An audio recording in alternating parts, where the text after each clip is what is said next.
রবের কাছে কি কি ওসিলা দিয়ে মুনাজাত করা যাবে? রাসূলুল্লাহ সাল্লাল্লাহু আলাইহি ওয়াসাল্লাম ওসিলা দিয়ে কি চাওয়া যাবে? রবের কাছে ওসিলা দিয়ে কী কী দিবেন, গত খুতবাটা আমার এটার উপর ছিল, গত সপ্তাহের খুতবাটা একটু ইন্টারনেটে আসে দেখে নেবেন। 3টি ওসিলা দিবেন। একটি হচ্ছে আল্লাহর নাম এবং গুণের ওসিলা দিবেন, কারণ এইটা একটা বিরাট ওসিলা। চিন্তা করে দেখুন, যে ব্যক্তি আল্লাহর নাম এবং গুণ মানেই না, সে ওসিলা দিবে কি দিয়া?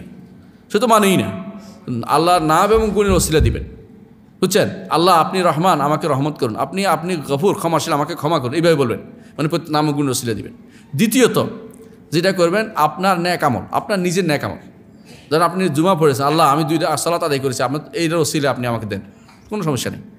আল্লাহ আপনি দান করেছি, আপনি আমাকে দেন। আল্লাহ আমি কোরআন শরীফ পড়েছি, আপনি আমাকে দেন। আপনার জিনিস দিয়ে আপনাকে চাচ্ছি, আল্লাহর কাছে এইভাবে নিজেকে তুলে ধরেন, আল্লাহ তাআলা খুশি হবেন আর আপনাকে দান করবেন। এটা ওসিলা। এটা রাসূলুল্লাহ সাল্লাল্লাহু আলাইহি ওয়াসাল্লাম, সাহাবায়ে কেরাম থেকে ওসিলা প্রচুর সাব্যস্ত আছে, এগুলো দলিল আমি ওখানে উল্লেখ করেছি।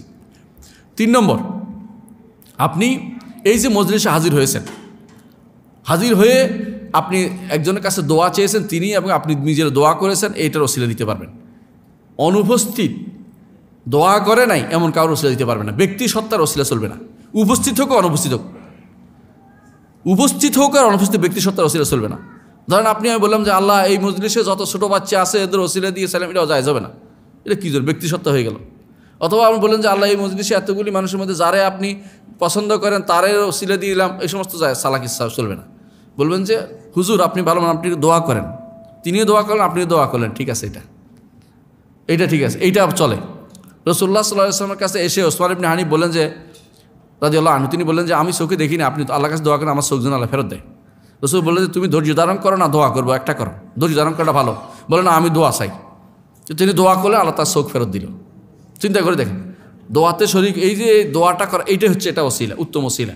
এইটা করতে পারেন, তার সাথে শরীক হয়ে রাসূল শিখিয়েও দিলেন তাকে কী দোয়া করতে হবে, রাসূল তাকে শিখিয়েও দিলেন। তাহলে আপনি 3টে ওসিলা পাচ্ছেন। 1 নম্বর হচ্ছে নিজের, 1 নম্বর হচ্ছে আল্লাহর নাম এবং গুণের ওসিলা, দ্বিতীয় হচ্ছে নিজের ন্যাক আমল ওসিলা, 3 নম্বর হচ্ছে নেককার বান্দা দোয়ার ওসিলা দিয়ে দোয়া করা, নিজে দোয়া করা। নেককার বান্দার সত্তা দিয়ে, ব্যক্তি সত্তা না, অনুপস্থিত কোনো ব্যক্তির ব্যক্তি সত্তা দিয়ে দোয়া করা যায় না। মুহাম্মদ রাসূলুল্লাহ সাল্লাল্লাহু আলাইহি ওয়াসাল্লাম তিনি অবশ্যই দুনিয়ার জীবনে মৃত, দুনিয়ার জীবনে তিনি মারা গেছেন না। জীবিত মানুষকে কবর দেওয়া যায় না, দেয়? সাহাবায়ে কেরাম কি জীবিত মানুষকে দিয়ে দিয়েছে কবরে? অবশ্যই তিনি মারা গেছেন। কবরের নিচে তার আরেকটা জীবন আছে, যে জীবনটা দুনিয়ার জীবনের মতো নয়, দুনিয়ার জীবনের মতো নয়। তো রাসূলুল্লাহ সাল্লাল্লাহু আলাইহি ওয়াসাল্লাম যেহেতু মারা গেছেন, সেহেতু তার ওসিলা দিয়ে দোয়া করা যাবে না, কারণ এই সুন্নত আমাদের সালাফরা দেখায় নাই, এবং কোরআন এবং সুন্নতের কোনো দলিল নেই, এবং এখনও নাই, কেউ করে নাই, সাহাবায়ে কেরাম করেন নাই। উমর ইবনে খাত্তাব রাদিয়াল্লাহু আনহু তিনি যখন অনাবৃষ্টি হতো, অনাবৃষ্টি হলে তিনি আব্বাসকে ডেকে আনতেন, আব্বাস আপনি জীবিত আছেন, আপনি হাত তোলেন। তার হাত তুলতেন এবং দোয়া করতেন, আল্লাহ তাআলা বৃষ্টি দিত। তারা কেউ কবরের কাছে ইয়া রাসূলুল্লাহ আপনি দেন, আপনি তো কবরে আসেন, আপনি দোয়া করেন, বা আপনি রাসূল কবর ওসিলা দিয়ে দোয়া করছি বৃষ্টি হোক, কেউ করতেন না, কারণ তারা জানেন যে এটা জায়েজ নাই, এটা জায়েজ নাই। বুঝতে পারছেন জিনিসটা? আর এই সমস্ত জিনিস যা বর্ণনা করা সবই মিথ্যা। এই আলোচনা আমি বিস্তারিত করেছি খুতবার মধ্যে, গত খুতবাটা আপনারা জেনে নেবেন, তো পাবেন।